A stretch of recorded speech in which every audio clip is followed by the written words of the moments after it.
கொள்ள வேண்டாம். இந்த நிலமானது எப்படி விதை போட்டா அந்த விதைக்கான பலனை பெற்றுக்கொள்கிறதோ அதே போல நாம் என்ன பண்ணணும்னு பார்த்தீங்கன்னா ஆண்டவருடைய வார்த்தையை பெற்றுக்கொள்ள வேண்டும் என்று வேதம் சொல்லுது.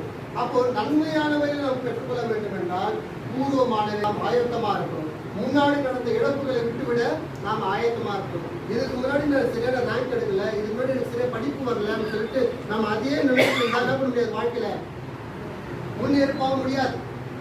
இந்த ப்ரோக்ராம்ல நான் அசிங்கப்பட்டுட்டு இந்த ப்ரோக்ராம்ல நல்ல சிரிச்சிட்டாங்கன்னு சொல்லிட்டு நீங்க அதே நினைச்சிட்டீங்கன்னா அடுத்த ப்ரோக்ராம்ல உங்களுக்கு பெஸ்ட் நீங்க கொடுக்க முடியாது. புரியுதா? இந்த ஒரு சப்ஜெக்ட்ல நான் ஃபெயில் ஆயிட்டேன், இந்த சப்ஜெக்ட் எனக்கு வராதுன்னு நீங்க நினைச்சிட்டீங்கன்னா அந்த சப்ஜெக்டை குறித்து நீ படிக்கவே மாட்டேன். ஒவ்வொரு முறையும் நீங்க புக்கை எடுக்கிறப்பவோ ஏதோ ஒரு காரியத்தை நீங்க அதை துவங்குறப்பவோ இதை நம்மளால செய்ய முடியுமா, இந்த புக்கை நம்மளால படிக்க முடியுமா, இந்த பாடத்தை நம்மளால படிச்சு முடிக்க முடியுமான்னு சொல்லிட்டு நீங்க நினைக்கிற அந்த